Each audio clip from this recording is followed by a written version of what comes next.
A paz do Senhor Jesus, amém, irmãos? Estamos aqui diariamente retirando vida das Escrituras. A palavra de Deus, ela é sensacional. E no capítulo 5 e 6, eu fico até meio sem saber o que compartilhar aqui, porque temos pouco tempo. Poderíamos ficar o dia inteiro falando aqui desses dois capítulos. Mas como o nosso propósito é fazermos porções pequenas para que você possa se deliciar, para que você possa se alimentar diariamente, não podemos usar muito tempo. Então, o texto começa aqui, capítulo 5, falando sobre um endemoniado Gesareno ou Gadareno, como diz aí algumas escrituras, né? E esse endemoniado, ele era muito violento porque era uma legião de demônios. Mas é interessante que quando Jesus pisa ali na areia da praia, daquele lugar onde ele estava, ele já vai até Jesus e ele clama a Jesus. E ele fala ali ao Senhor: Senhor, o que tenho eu contigo? Né? E ele faz um pedido no verso 12, que diz que eles rogaram a Jesus para que lhes mandasse para uma manada de porcos que ia passando por ali. E aqui nós vemos um contraste, que é o contraste, eu acho que na verdade foi um teste ali para os donos daqueles porcos, para os moradores ali de Gadara. E na verdade a Bíblia diz que eram mais de 2.000 porcos. E todos eles se precipitaram no abismo e morreram afogados. Interessante que por causa disso, muitos daqueles porqueiros ali fugiram, anunciaram a cidade. E a cidade então vem até Jesus. Olha só o verso 16. Os que haviam presenciado os fatos contaram-lhes o que aconteceram ao endemoniado acerca dos porcos. E entraram a rogar-lhe que se retirasse da terra deles. Ou seja, aqui nós vemos algo muito inusitado. Ao invés deles darem glórias a Deus, porque era um endemoniado muito conhecido ali, pela libertação daquele rapaz, daquela pessoa, eles valorizaram muito mais ali o dinheiro que estava por trás dos porcos. Hoje seria mais ou menos o seguinte: para que uma libertação de uma alma fosse feita, esses demônios fossem colocados em carros, e esses carros então fossem todos destruídos. Eu te pergunto, a sua valorização do bem é maior do que a valorização de uma alma ser liberta? Porque nós precisamos hoje ter cuidado no que nós temos valorizado. E eu acho que isso foi um teste de Jesus ali para aquele povo. É interessante que o povo expulsou Jesus dali.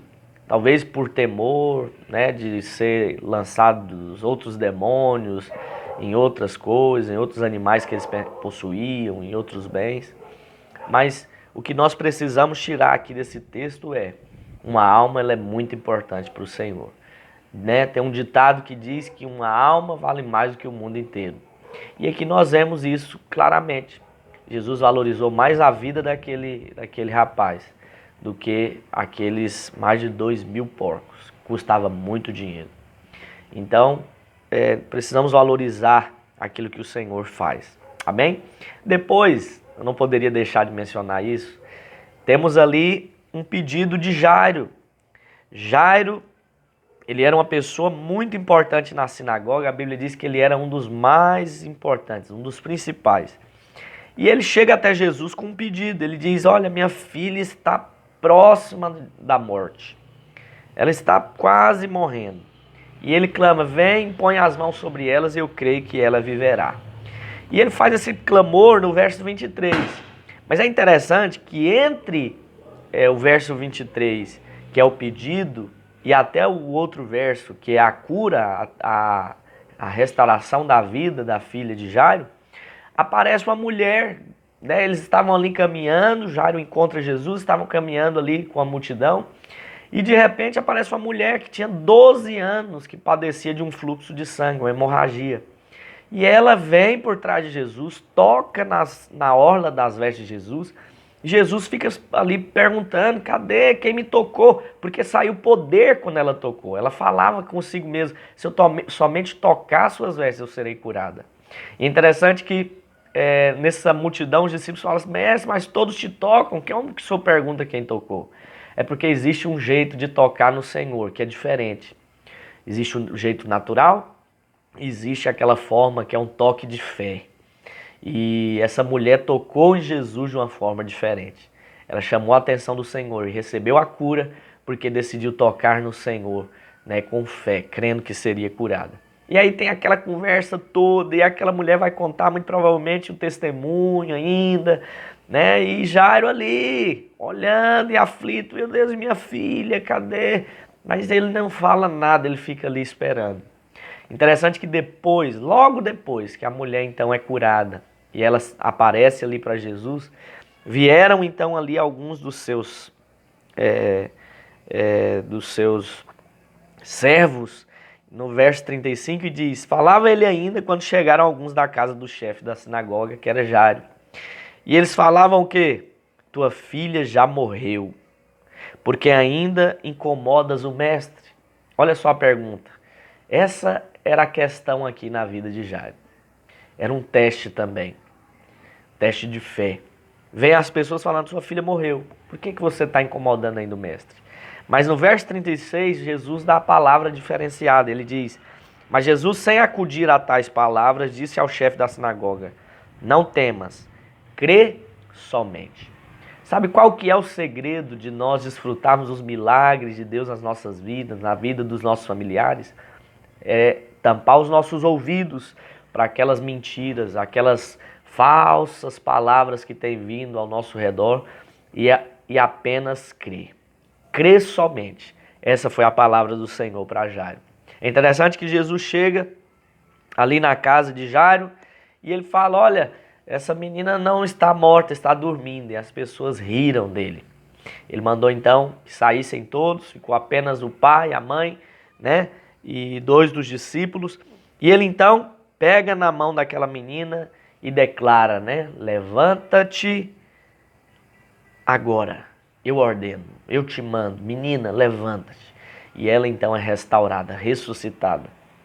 Eu falei para você que Jesus já tinha curado aquele homem leproso. E agora Jesus está aqui vencendo a morte. Antes a lepra passava para aqueles que tinham vida.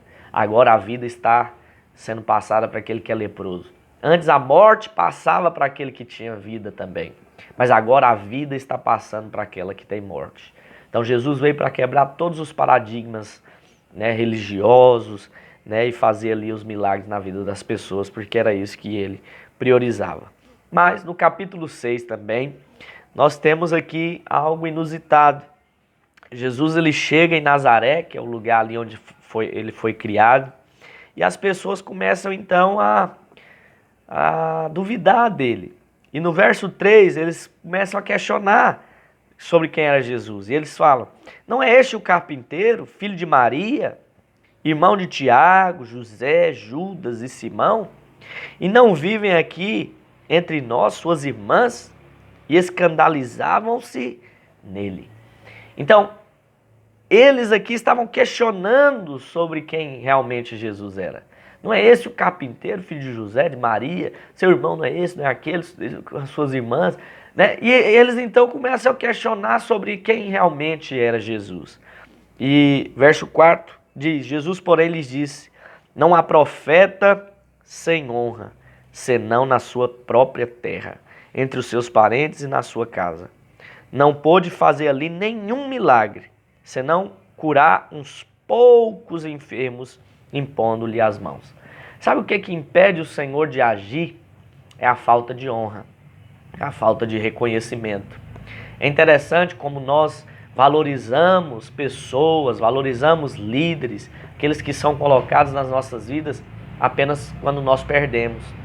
Quando Jesus chega ali em Nazaré, ele não tinha honra. E ele fala algo, olha, não há profeta sem honra, a não ser na sua própria casa, na sua própria terra, né? E realmente foi o que aconteceu ali.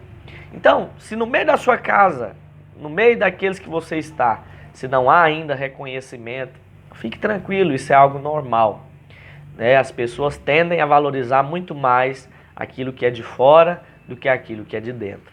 Portanto, eu te dou um conselho a partir de hoje. Mude os seus princípios, os seus conceitos. Valorize aqueles que Deus tem colocado na sua vida. E eu acredito que você vai ter grandes coisas, grandes bênçãos na sua vida. Amém? E eu quero encerrar aqui. É tanta coisa que a gente poderia falar aqui.